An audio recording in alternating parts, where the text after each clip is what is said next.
right, everybody, we are here for another day of Pristine Connections podcast. I'm sitting here with LG. He's the owner of LG's Cigar Lounge. Thanks for being here. Absolutely. Super excited to talk about this industry. I've never gotten to interview anybody about it, so I'm really excited to hear your take on it, and we'll just dive right in. But Outstanding. Tell me a little bit about yourself, your family. Okay. Well, I'm Lennard Gilham, originally from Washington, D.C., born and raised. Lived in the D.C., Maryland, Virginia area pretty much all my life until my 20s. And then this is my third stint in Texas. So I've lived in Houston, San Antonio, and Dallas now. So, proud father, 5 kids, member of Omega Psi Phi Fraternity Incorporated, graduate of Morgan State University in Baltimore, Maryland, all that good stuff. So just hospitality has been in my blood since I was 17 years old. Yeah. Working at a local Pizza Hut. That's awesome. Oh, yeah. That's great. I know you just got married in the last year or so. Yes. My beautiful wife, Dawn. So we just celebrated 1 year in March. Congrats. That's Thanks. Amazing. Man, second time's a charm, hopefully. Absolutely. Do you have children? 5 of them, 2 boys, 3 girls. Are they close by, or are they all My all youngest, over? my 2 youngest live here, and all my other kids live back home. That's awesome. That's Oh, yeah. really great. What are they into? Are they in similar And industries? my oldest son works. My second oldest just graduated with her master's from Blair University down in Florida. Okay. My third baby is in New York, and she's a film buff and actress. That's So great. she's got all of my creative side, and then the last 2, they're just in school trying to figure out life as this preteen life kind of gets going. Oh, the preteen days. That's man, something yeah, I'm not makes you wanna looking forward drink. to. Makes you I want to know you drink. keep saying that. Man, makes everything better. Any movies or shows that your daughter's into right now? Or Well, she's done a couple of plays, and she's done a couple of indie films. Oh, cool. So she's really into that stuff. That's awesome. Oh yeah, Very well-rounded family. I love that. man, gotta keep it that way. Gotta keep it that way. You're busy. You're very busy. Well, so I'm interested. So what got you into I keep saying the cigar industry. What Yeah. led you to this point?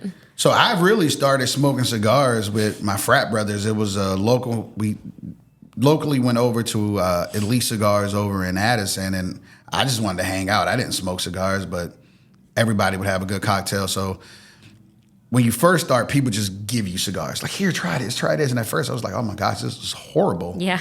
But they were giving me these extra strong cigars, and I'm a newbie. It was like, nah, this is not my thing. But then I just kept going and hanging out, and then somebody finally gave me a sweet cigar, and I was like, oh, all right, this is okay. So I did that for a while, and then I knew I was kind of hooked when I went and bought my first cigar. Mm-hmm. So I went and bought a cigar from Specs for like $2.99. I was like, oh man, let me see what this is like. And I enjoyed it. I was like, $3? That's not bad. But as time went on, my palate grew. I got more into it, started smoking different cigars, having different conversations about what cigars I like, where they are manufactured from, and all that good stuff. Yeah.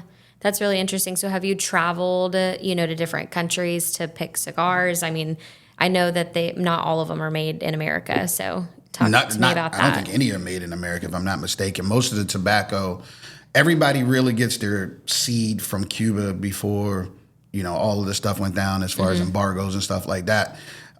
People were looking for ways to kind of capture that same essence of leaf.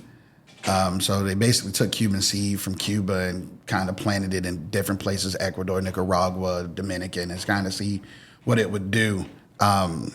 To me right now, the best thing going is anything Nicaraguan. If you can get Nicaraguan in a Dominican blend, those are usually really amazing. Yeah, absolutely. So you obviously have a very large shop. So what goes into selecting the cigars? I mean, how did you decide? Really is, when I started really starting to hang around shops, watching what people buy, watching what people smoke, watching what people bragged about. So that was really the building of the inventory is, all right, what can I sell? Because we're not in business to just be in business. You kind of want to make sure that you're in business to make some money. Sure. So focusing in, dialing in on what people talked about and then trying to follow, all right, what cigars are in those categories and try to bring them in. Yeah. So what's that process like? Because I feel like that might take time, to really just shop around and figure out what everybody enjoys. Yes. A lot of it sometimes is just really having conversations with manufacturers and doing your research online. Like, okay, what's the top seller right now? What's the hard to get cigar? Can I get that cigar? How many of them can I get? Can I keep them? Yeah. Can I not keep them? Is this something that the manufacturer puts on back order a lot? Because that will hinder your business too. So you got to keep your shelves stocked. Yeah. So sometimes you pick stuff because you know it'll sell, and then sometimes you're going to pick stuff to make sure you have stuff, period. For sure. So I guess too, there's always a range in prices, a range in, the finest cigars to ones for people that are just starting out. What's your take on price point? I mean, do you lean more towards like the higher end cigars, or do you have like a sweet spot in the middle?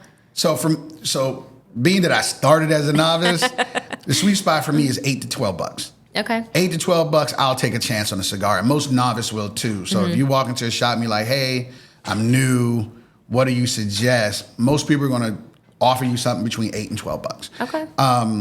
And you normally can't go wrong. Like you'll spend $12 at Starbucks, sure, or McDonald's or whoever, and you don't sit there and be like, oh my gosh, I can't believe I spent $12 on that. Yeah. You'll be like, all right, it's not my favorite. I know that I won't buy that again. Yeah. But you'll tour around with them before you make a decision. For sure. So we've tried a $300 cigar. It was gifted, and we all shared it because we were like, hold on, like we want to try this. Oh, yeah. And it was Everybody great. wants to try it. Of course. And I mean, it was great. Definitely not, I'm not just going to go spend $300 on a cigar all the time. That's a card note. We go back down to like the $12 range, and those are some of our like most favorite cigars. So that's really great. What would you say is like the biggest misconception in your industry? Ooh. It's different, very different. Pricing. Okay. So the biggest misconception in my industry is the pricing, is that people don't really understand when they go to different shops how they price their product. So when you're a large scale business, well, you can price your stuff a little lower because you're buying in a greater bulk, so you get greater discounts. So if you go to one shop and that cigar is $10, but you come to my shop and it's $13, it's because I'm buying boxes of the cigars and that other company's buying cases of the cigars. So it's an unfair comparison of, oh, well, that shop has it for this and you should sell it for that. Well, I can't stay in business and sell it for that. Yeah. So we want to make sure we offer it to you, but I got to offer it to you at a fair price to where A, you get the product, but B, it doesn't cost me to sell you the cigar. Yeah, absolutely. And I mean, obviously you're in the product and service industry. So when it comes to, business, what are some of the risks that you've taken just to get this going? Oh my gosh. It's a lot of upfront capital. So I tried to gain some capital before I opened and got a lot of no's. So it was all my money. Like literally, the worst thing they tell you to do in business is use your own money to start a business. But I had a good chunk of money, and I thought it was enough to get it going, and it was. But funding is always a hard thing for any business, and we're still new. We haven't even hit 2 years yet. Yeah. Oh, that's great. I didn't realize that. I thought y'all have just been hanging around. It feels longer than that since I've known you. Right, man. Yes. So this August 31st, we will be doing our 2-year anniversary at LG's. It's going to be an indoor-outdoor event. Awesome. It's going to be an all-day event. So I usually do a day party, and then we'll do a night party. Okay. All in one. Are you going to bring in vendors, anything like that? Yeah. Awesome. That's really great. So, from the area, do you get a lot of people from the Allen area, or do people just mostly come all local? over? Yeah. So I got a good core group of regulars that are there 4 or 5 times a week. Yeah. Which is what you need to sustain. You need a good core group of regulars, because if not, you're waiting for people to just come in. Right. So you can advertise so you're blue in the face, but when you have a brick and mortar, you really are at the fruition of who feels like coming that day. Yeah. What made you decide on the location for your business? Because I know location's everything. Man, it really fell in my lap. So I was actually building out over on Frankfurt Road, right at Frankfurt and the Tollway. Oh, yeah. But the city of Dallas passed ordinances where you can't have liquor and cigars in the same building at the same time without food. So like it's a whole other thing in order to get approved there. So I had a space and everything. Signed the lease, was getting ready to start to build out. I went to go file my CO, and they was like, yeah, you can't do this. And I was like, really? They was like, no. I was like, why not? Well, you want a bar? I was like, yeah. They was like, can't have a bar in the cigars. I was like, are you serious? They was like, yeah, they have ordinance. And sure enough, I did my own research and looked at it. I was like, how did I miss this? Interesting. So the previous owner of the location where I'm at, they actually unfortunately went out of business. I was a member there, so I was a huge supporter of what they were trying to do. Unfortunately, it just didn't work, and they closed. So I found out in March that my project in Dallas was shut down. They went out of business in April, and I started talking to the landlord in May, and I think what I did unique, because there was a few people that wanted the space. And what I did unique was I asked to meet him at the space, and I wanted to walk him through so he could see what my vision was. So he met me there. I walked him through. He was like, well, what would you do different? And then I just ran off, paint the ceiling, tear the walls down. I'm going to keep the humidor stocked. I'm going to do this. I'm going to do that. I'm going to do this. I'm going to do that. And he granted me the lease out of probably 5 or 6 people that was vying for it. That's awesome. It was really, really right on time. Yeah. So is that a county or a city rule about like liquor and cigar sales? So it was the city of Dallas. The city of Dallas. Okay. Down. Okay. Because I know different. I mean, Everybody know has their own ordinance. Yeah. You know, some restaurants you can BYOB, some are allowed to have a bars, and it's just very different. So interesting. So it's the city and the county. So the city, so I'm in Allen, but then it's also Collin County. So you got to make sure that whatever you want to do business-wise, it has to fit both. Okay. It can't just be one or the other because they're going to back each other when it comes down to it. Yeah, that's really great advice. I mean, there's so many businesses going in, so many new strip centers coming in. Yes. So, and I know it's tedious, especially with permitting and just the growth. Now, I would tell you the permitting process for me was probably the easiest part. Oh, that's great. What advice do you have for everybody else on that? Go to your planning and zoning committee meetings for the city that you want to be in, and listen, ask questions, and talk to the city councilmen that are on that planning committee. Keep your ear to the ground to see who the landlord's going to be, who's the developer. Yeah. And because this is a relationship business. Like I came in cold. Like I didn't know any.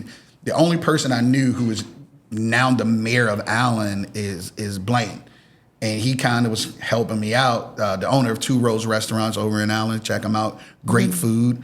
But he helped me out a lot just in, this is who you need to talk to. This is who you need to follow up with. This is who you need to be in contact with in order to get the things done that you need to get done. Yeah, that's really great advice. That's a huge help. Like I said, there's so much growth and I just always hear stuff about, oh, my build out's taking forever. Oh, my permit's delayed. I mean, my dad is in the same boat with a place that he works at right now. So the other thing I would say is definitely leverage the fact that you're signing a lease and try to get as many months free as possible. So that way, if there's a delay, you're not paying rent and there's a delay. For sure. Absolutely. Super great advice. So since you're in such a niche industry, how have industry standards changed? I mean, I know you've been in a couple years, but you've also just been involved with cigars for a while. So how have those changed? I would tell you the thing that has been shocking is that a lot of your big cigar manufacturers usually only raise their prices once a year. Last year, they raised their prices twice. Okay. Which was new for me because like the first year was like, oh, these are the prices. And then coming into the second year, it was like, oh, we got a price hike. And then you get another price hike. And it was like, what's going on here? Like, why is this different? And then you got legislation that's trying to be passed that's trying to make sure that people don't smoke cigars or cigarettes or any real tobacco products. And they're trying to make it harder for people to enjoy what they want to enjoy. Sure. So how do you kind of solve some of those issues? I mean, I know with manufacturer pricing, you can't really change that, but what are you doing, just to kind of keep your business staying open? Yeah, just advertising what we have going on, trying to do something different. Because I have 4,300 square feet, I'm a rather large lounge. I'm now more trying to push to the event space side too, because I also have a bar. Yeah. So I can do smoking events, I can do non-smoking events. So I just did a non-smoking event a couple of weeks back that was about 90 people in the lounge. Great.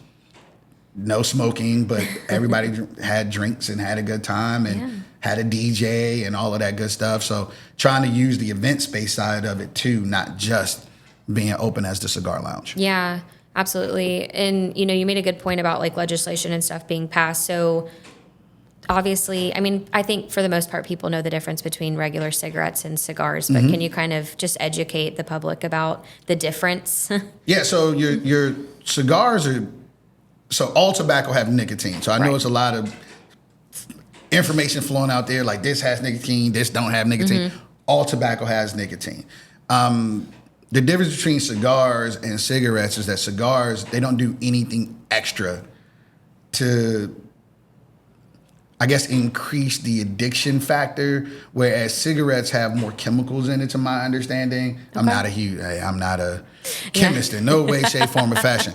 But I do know that a lot of people talk about the different things that they add to them to make them more addictive and the restrictions they put on them, especially back in the day when we were coming up and they were trying to get rid of some of that stuff to make sure that it wasn't so addictive and trying to get younger and younger people to be involved with them. But cigars it's nicotine, but it's nothing else added to it. It's really just pure tobacco from the leaf to your lips. Yeah, absolutely. Well, and you don't inhale completely with cigars like you do with cigarettes. Yes, yeah. You don't inhale at all. Like if you do, you're a strong person with some strong lungs. You'll know about it. Right. So normally you just puff, hold, and blow. That's awesome. What's an unpopular opinion that people have about cigars? They make your breath stink. They stain your teeth. They only men smoke cigars.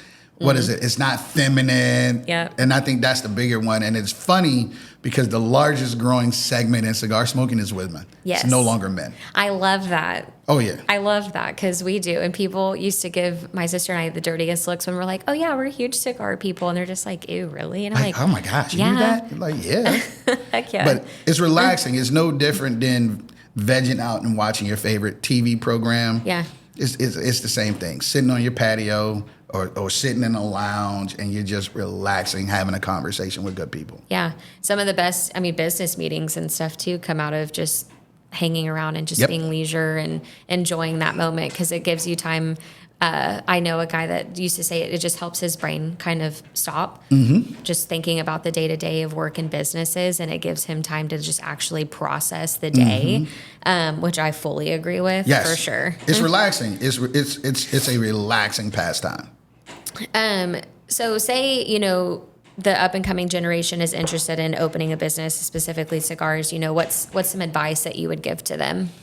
Take the time and really vet the industry that you want to get into. You're never going to know everything, but be smart enough to know what you don't know, and surround yourself with people smart enough to know what you don't know. Yeah. The other thing is capital. Capital, raise capital, and protect your own personal credit. Because even anytime you see capital as a business, the business doesn't stand alone normally for the first 3 years. Yeah. Because you don't have enough data to really back up going to apply for a loan. Sure. Yeah, that makes sense. What about, your long-term goals? I know it'll be 2 years in August, but, what's next for you? Continue to grow LGs. At some point, I'm open to sell and then do something different. I'm open to do, more partnerships. So I just took a partner on who now owns 10% of LGs. His name is Mark Criswell. Oh. Shout out to Mark. And he's jumped in both feet. He's in the shop now a lot, learning, running shifts, understanding how we pricing, what inventory we get.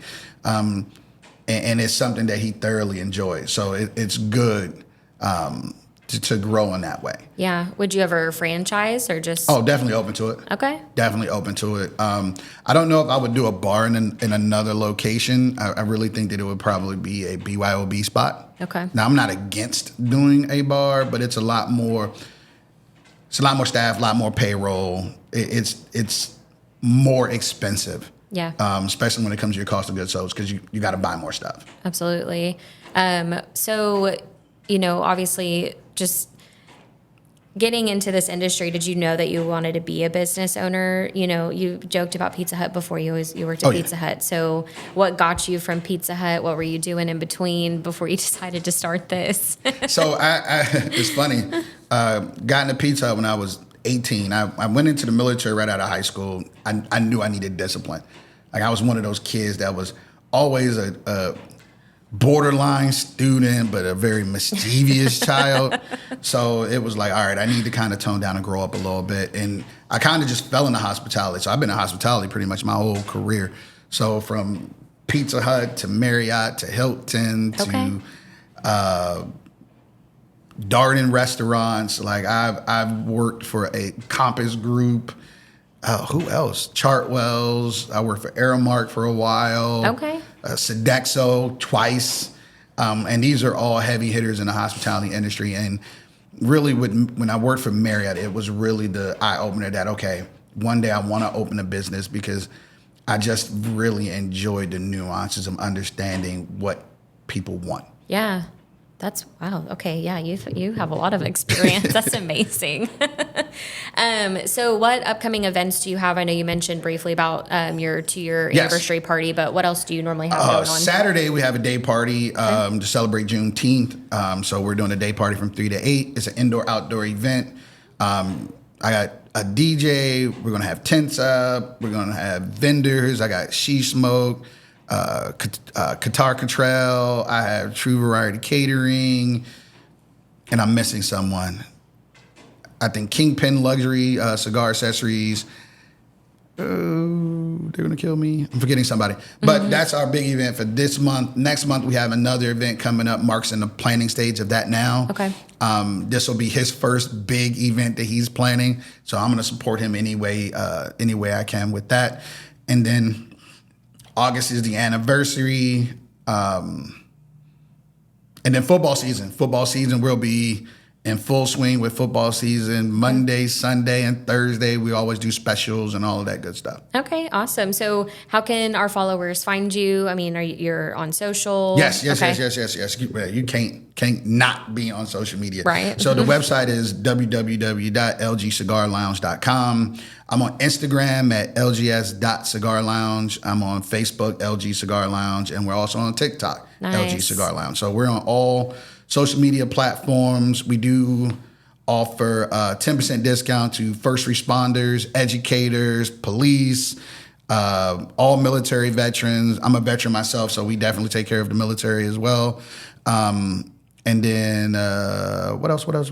Oh, definitely teachers. I'm a former educator. So I worked in Richardson ISD for 8 years. Okay. So I taught and coached. I actually taught hospitality, nutrition, food science. And I coached girls basketball and volleyball for 6 years. That's amazing. Oh, yeah. You didn't want to drop that in earlier? Yeah, I just thought about it. I was like, hold on. Oh, yeah, I was in education. That's great. Well, thank you so much. Anything else that you want to just share that maybe we didn't cover? No, that was it, man. The interview was great. You did a great job. Thank you. Well, thanks for being here today. We will see you next time. You got it.